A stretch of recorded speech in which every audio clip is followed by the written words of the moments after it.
One of the most difficult things to do in baseball is to figure out which prospects are going to actually become impact major league players. Sure, there are your no doubt guys, the top prospects who are generational talents or have labels to them that make it nearly impossible for them to be anything but a quality major leaguer, but the tough part is when you're trying to figure out guys in that 10 to 15 to 20 range in your organization that could impact you at the major league level.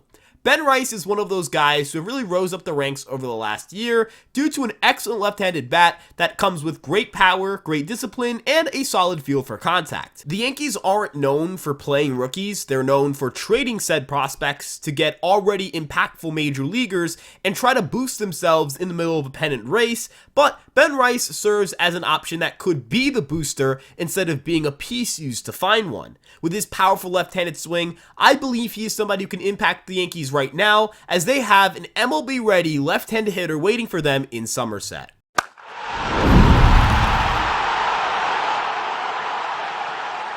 Before we get into today's video, make sure you like, comment, subscribe, and turn on the notification bell. If you aren't subscribed already to Fireside Yankees, you guys are missing out on plenty of daily content, whether that's videos like this that are more analysis-based, or our podcast that we do in the mornings with myself and Alex. You guys can also check us out on social media, whether that's Twitter, Instagram, TikTok, or Facebook, all under the handle Fireside Yankees. We greatly appreciate your guys' support. It helps us, and if you guys comment, like, subscribe, it also boosts us in the algorithm, so it's free. It just takes one click of the button, and of course, we greatly appreciate it. So with that out of the way, let's get into today's video. Ben Rice was selected in the 12th round of the 2021 draft out of Dartmouth College, and he had a very unique path to the professional level. He didn't get to play at the collegiate level in both 2021 and 2020 due to the COVID pandemic. And you might go, well, in the NCAA, they did play a 2021 season. Well, that's true, but Dartmouth plays in the Ivy League, meaning that Dartmouth did not have to comply with those same rules, and the Ivy League schools did not have a season that year. Because of that, that meant that Ben Rice had to spend plenty of time playing in woodbat leagues and trying to find ways to get at-bats in against much lesser competition than the ones that his other draft counterparts would be getting in the NCAA. Ben Rice would be kind of an unknown through his first couple of years in the organization. He hadn't advanced past A-ball, and that was due to a combination of both just not having enough experience his first year, where he didn't play a lot in 2021, and then in 2022, he was limited to just 68 games due to injury. In 2023, it would be the same story to start the year. An injury would put him on the IL, and he would have to go on a rehab assignment in Single A before being promoted to High A, where he promptly put up a 205 WRC+, walking 18 times to just 10 strikeouts and socking 2 home runs in the process, immediately getting promoted to Double A with the Somerset Patriots. Now, here's the context when it comes to minor league promotions. The jump from High A to Double A is extremely difficult. Spencer Jones, Jason Dominguez, Augustine Ramirez, Anthony Volpe, I mean, the list goes on and on and on, with top prospects who have struggled going from Hudson Valley to Somerset because of how different the competition is in High A versus Double A. Double A, you start seeing major league caliber players down there. You start seeing guys who are maybe a year or a couple of months away from making a major league impact, and in some cases, immediately becoming MLB regulars or even stars. That's why there's an adjustment period that's usually baked into those promotions, but Ben Rice didn't have those same struggles. In fact, Ben Rice hit 16 home runs in 48 games, put up a 182 WRC+, struck out just 18.9% of the time, and slugged .648 in the process. He immediately gained a ton of notoriety around the organization, and there was a lot of buzz and excitement about what he would do this season. Now, there were a couple of things that were interesting about Ben Rice. Number one, he was 24 years old in Double A, so he was definitely more matured physically than most prospects who hit that level, but something that is important to note is that he did not have a lot of professional experience up to that point. In fact, last year was the year where he played his 100th minor league game. It's been a weird and wild journey for Ben Rice, but he's ended up finding himself not only just a couple of steps away from the major leagues, but also as one of the best offensive prospects in all of minor league baseball. On Baseball America, he jumped from not being ranked on the Yankees' top 30 to being placed as the number 12 prospect in the organization. We shot him up into the top 15 as well, and there was a lot of excitement around him. But there were a couple of flaws in his game that definitely limited him from being a top 10 or top 5 prospect in the organization. Number one was the defensive value. We really don't know where he's going to stick long term. He is still catching, and that's his primary position, but I don't think he'll stick there at the major league level. And given some of the Yankees' depth there with Jose Trevino and Austin Wells, I don't foresee that becoming an open spot for him. There's also Augustin Ramirez, his own teammate, who's the catcher and has somehow had an even better year than Ben Rice, despite the great numbers that Rice has put up.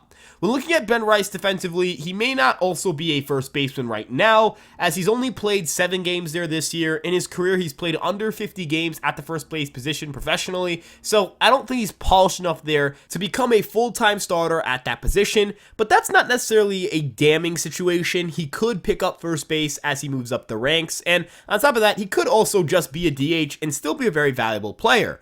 With that being said, though, the other flaw he had, which I thought was much more notable, were his numbers against left-handed pitching. He had a 176 average, a 276 OBP, and a 216 slugging percentage with a 0.492 OPS against left-handed pitching at AA last year. That was borderline unplayable. If not borderline unplayable, it was most definitely unplayable. And if he was going to be a strong side platoon bat that only was able to fill in at DH and occasionally at first base, then the value there is pretty marginal. In fact, Fangraphs looked at that and placed him as the 33rd best prospect in the organization, viewing him more as somebody that's interesting and could provide some pop, but not an everyday starter who has a long-term role as a star in any offense. What's been nice about this season is that Ben Rice has completely flipped that on a dime. He's hitting .303 with a 343 OBP and 545 slugging percentage. That's an 888 OPS against left-handed pitching. He has gone from being god-awful to not just being passable, but being an above-average hitter against lefties. That's huge. That should allow him to play every day, and it could make him a serious threat in the middle of any lineup, regardless of the situation. He's also far more patient at the plate this year. He isn't hitting as many home runs, but that might just be a product of the fact that 16 home runs in 48 games is just not sustainable, but he's walking 14.8% of the time, and over his recent games, we've seen that strikeout rate dip a little bit after getting off to a pretty slow start. I think Ben Rice is somebody that the Yankees should be fully excited about, and they should get it into the lineup as soon as possible because projections really like what Ben Rice could immediately contribute. In an article I did a couple of weeks ago, I talked about the first base position while Anthony Rizzo was struggling, and the thing that stood out to me the most was that Ben Rice's ZiPS projections were in line with Anthony Rizzo's. Now, ZiPS is a projection system that's on Fangraphs, and if you look at their 20th and 80th percentile outcome scores, you would see that Ben Rice actually had a better OPS plus in either direction. Ben Rice was a safer hitter according to ZiPS than Anthony Rizzo was, and I thought that was fascinating because Ben Rice had yet to play above AA at that point. Now looking at him according to ZiPS, the projections are right in line with where they were in the preseason, and looking at Steamer, they've boosted from around a 101 projected WRC plus to a 109 after the new data we've seen at the AA level. This is extremely enticing. While they don't have access to StatCast data, and that is a pretty big oversight in projections, we do know that Ben Rice has good raw power and that he can pull the ball in the air, which are two very important skills for projecting your home run total at the major league level. Given the fact that the Yankees have gotten not much production out of Giancarlo Stanton this year, yes, he's had a couple of hot stretches, and I'm certainly looking to see him try to improve and get more consistent. He's simply too slow and such a defensive liability that unless you're getting a plus hitter, it's really hard to get the bang for your buck that you're looking for.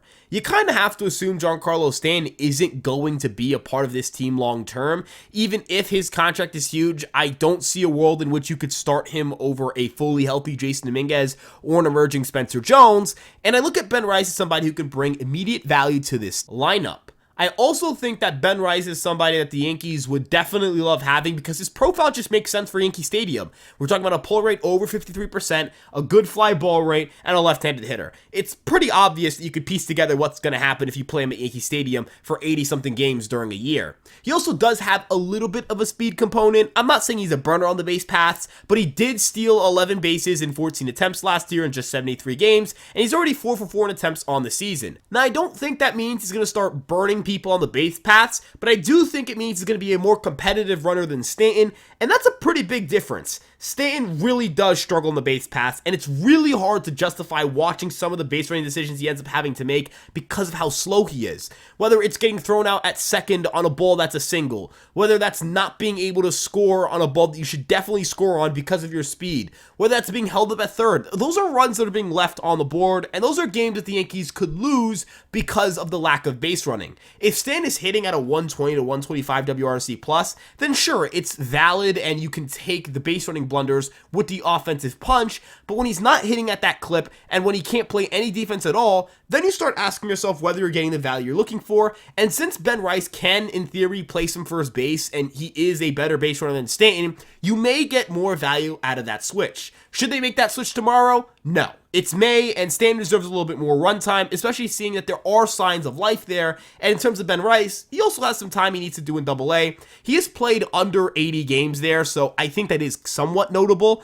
And looking at the Yankees right now, they've talked about not wanting to make any 40-man moves. There could be injuries that require them to call up somebody like Ben Rice, so giving them a little bit of time to figure out a little bit more about their roster is certainly a fine process. But as season goes on, if Stanton were to struggle and if Rice is continuing to surge, I think this is a switch they absolutely have to make. I view Ben Rice as an impact bat right now, but I also understand why they're not going to rush his development and hurry him to the major leagues, especially in the middle of a playoff hunt. I think the Yankees have somebody super talented in the form of Ben Rice, and that if given the chance, he could be a difference maker from the left-handed side that changes the complexion of the middle of the lineup for years to come.